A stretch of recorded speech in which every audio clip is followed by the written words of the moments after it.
What we have laying here, fan collectors, are the original parts from the 52-inch Sears Emerson friction drive ceiling fan. I managed to get the original box from it, but it was destroyed during the shipping process. It is what it is. I can still get use out of it. Anyways, I took the liberty of taking apart the motor housing so I can take a look at the motor inside, because I always thought these friction drive motors were interesting. We can tell that this is an early model because of the rubber drive wheel. The later ones used metal, which I prefer because the rubber ones can deform over time, causing a knock that can cause some future operation issues.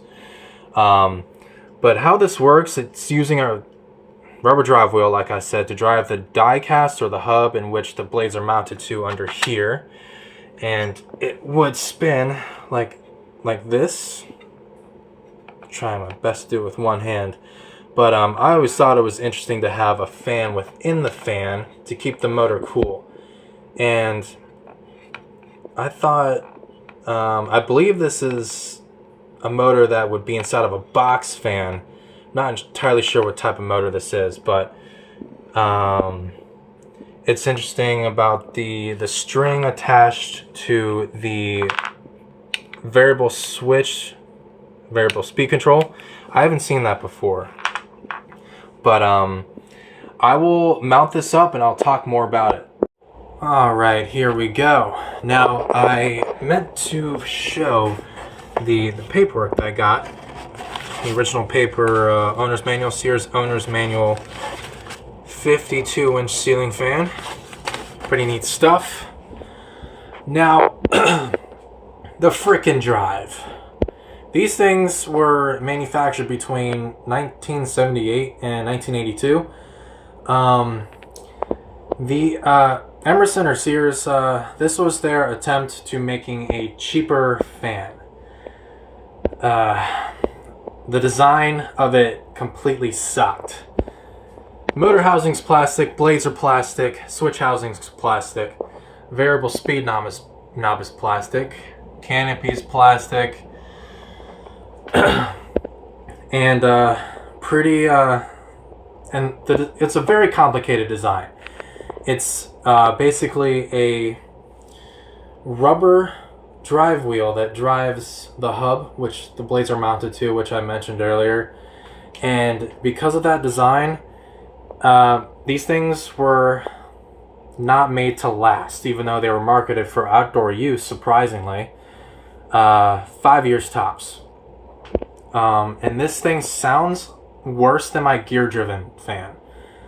To demonstrate that, let's power this thing on.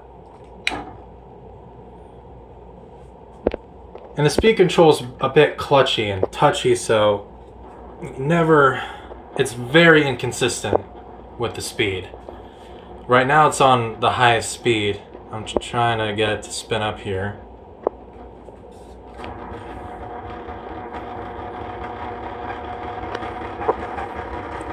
Already sounds amazing, doesn't it?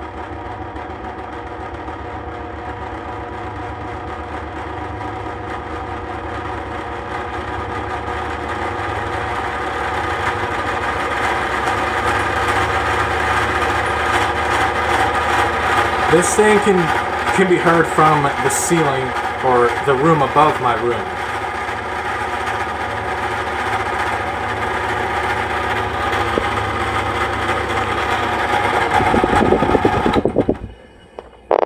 And because of the frickin' drive, the coast down speed is pretty instant.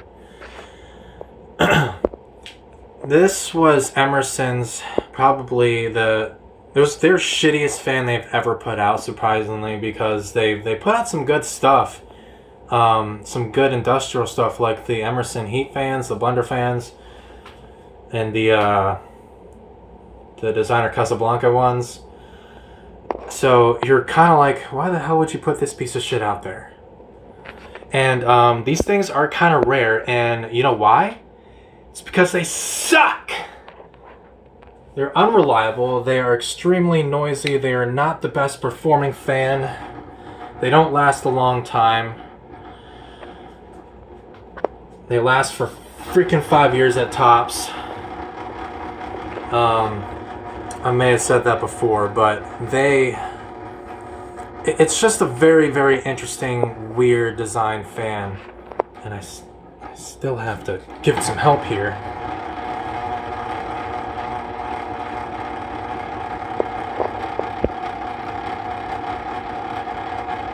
It's having a lot of trouble here. It's on the highest speed. Alright, well, while we give it some time to speed up, I got this thing off of eBay. It was up for auction, and I won it against 5 other bidders.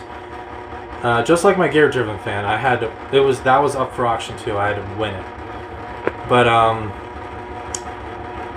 yeah, I got here a few days later, and yeah, I've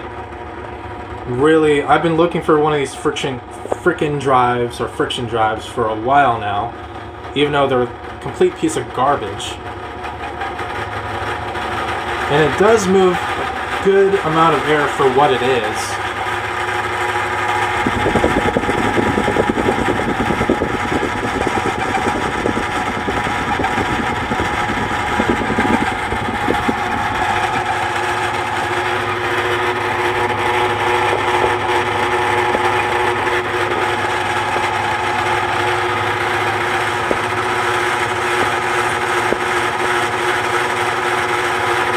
Listen to that beautiful sound.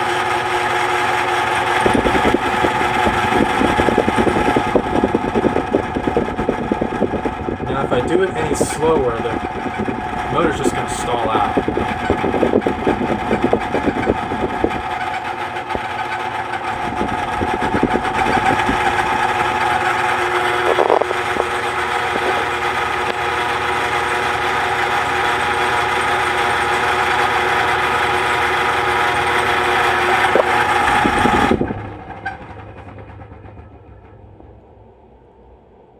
Well, there you have it, the Sears Emerson 52-inch frickin' drive ceiling fan. Piece of shit.